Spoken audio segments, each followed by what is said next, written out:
Hello, welcome back to another video. I have a little bit of a lull in incoming art, which is a healthy thing. You need that. But while I don't have anything planned to arrive soon, I have some stuff in the works, but nothing arriving imminently. I thought I'd take a chance to. I talked about it earlier in an earlier video about continuing talking about my earlier days in the hobby and how I kind of found my way, in picking up pages, commissions. So today I'm actually going to talk about the first commission that I have ever purchased. So my previous video where I talked about my first art purchase was the Greg Capullo page from Zero Year. And that was in 2016. And I think it was like the fall, or not the fall, the spring of 2016.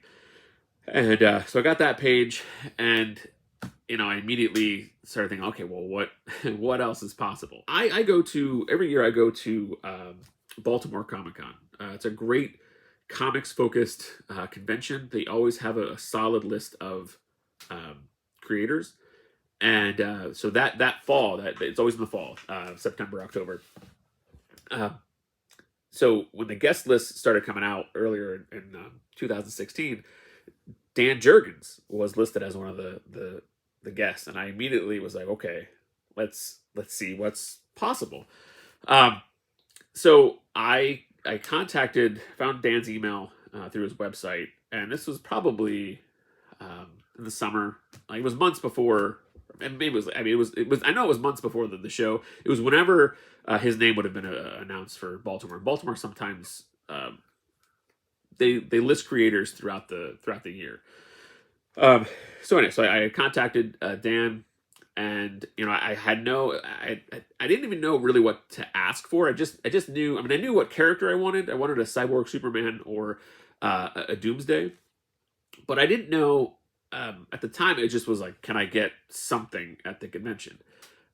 Years later, I kind of my requests changed because I would have a certain something in mind, a scene that I wanted, or just a general idea.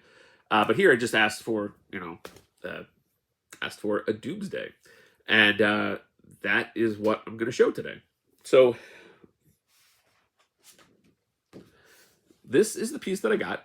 It's just a pencil 11 by 14 Doomsday. It was something that I set up, like I said, prior to the show. Emailed back and forth with Dan and went to the show, paid him at the show, and then he did this while sitting at his table. And actually, I'll put some pictures here that I took while he was doing it. But it was a really cool experience. It was something that to be able to. I didn't hover the whole time he was drawing the piece. But it was so cool to just talk to him and watch him create. He had when I went and paid him, he had a line that was forming just to do like a signing, not sketching. So I kind of went and did a couple other things, and then found my way back to his table, and that's when I saw that he was working on it. So I hovered for a little bit, chatted with them, but at the same time, I didn't want to bother him too much because I wanted him to be able to focus on the art. But it just was a really, really cool experience. So nothing, it's just that there are a lot of, this is, I don't want to say it's a typical convention sketch, but it's similar to what you would get at a convention. It's not, it's cool and I like it, but he does a lot of, naturally he does a lot of Doomsday requests. And he does a lot of this kind of like, lurching forward kind of poses. So they're different, but it's the same concept. So got it, super excited, loved it. But I immediately thought, once I got home, I thought, okay, well, it would be cool to now have inks on it. So flash forward a couple of years, I just was still earlier on in the hobby, wasn't really sure, who did what, how to do it, getting the funds together. But eventually I found out that Brett Breeding was repped by Catskill Comics. So I contacted Scott and set something up. At the time, I actually set up a couple things. I set up my first Ramona Fraden commission, which is hanging in my daughter's room. and then this inking commission for Brett.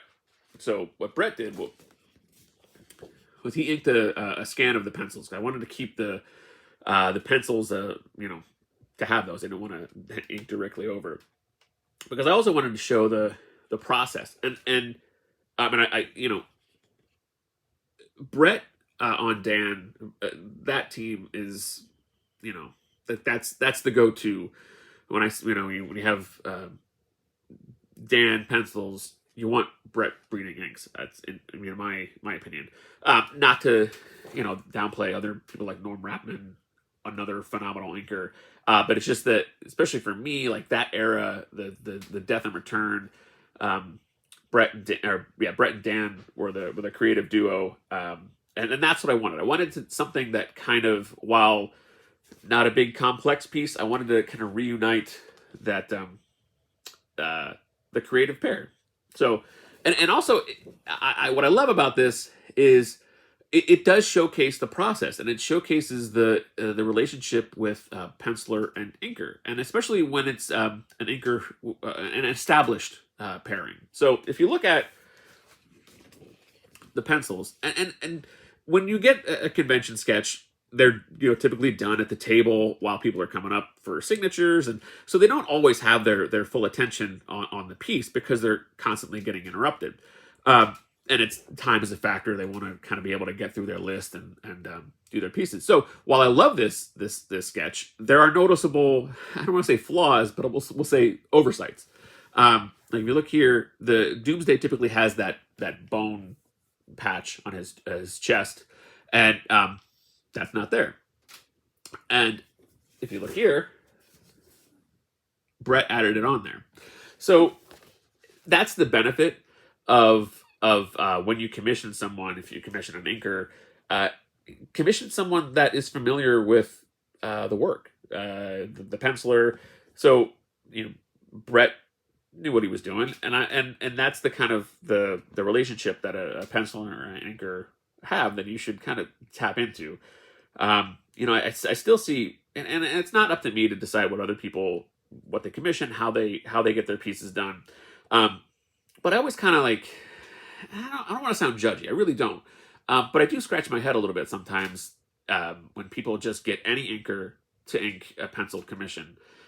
Sometimes that's what you have to do. If, say, that inker is either no longer with us or no longer inking or whatever, you kind of have to figure out something if you want an inked piece over your pencil commission.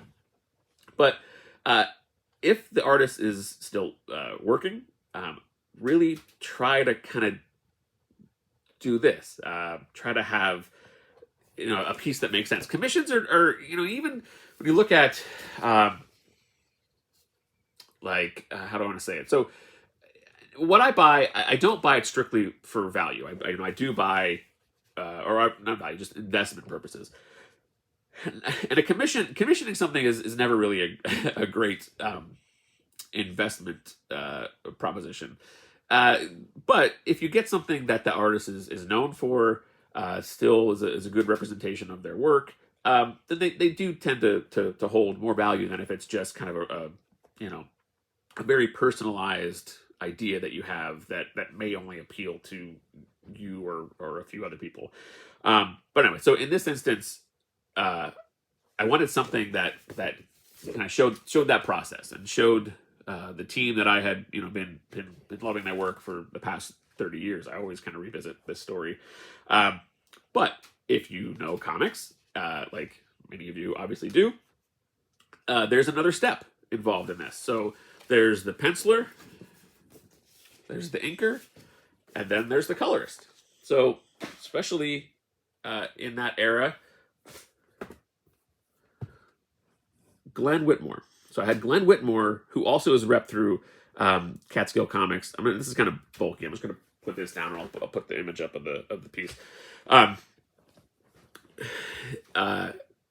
Glenn Whitmore was a colorist through all of the Superman titles at that time. I think I talked to him. Previously I opened up the Tom Grummett commission that he digitally colored for me.